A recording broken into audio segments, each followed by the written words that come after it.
Herkese merhaba arkadaşlar, kanalıma hoş geldiniz. Yepyeni bir videoyla karşınızdayım. Arkadaşlar, bugünkü videomuzda Türkiye'nin güzeller güzeli Demet Özdemir'den yepyeni görüntüler geldi.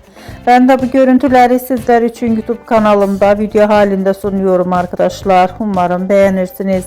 Videomu beğendiyseniz kanalımı izlemeyi ve bildirim butonuna basmayı unutmayın. Şimdilik benden bu kadar olsun. Yeni videomuzda görüşmek üzere. Hoşça kalın.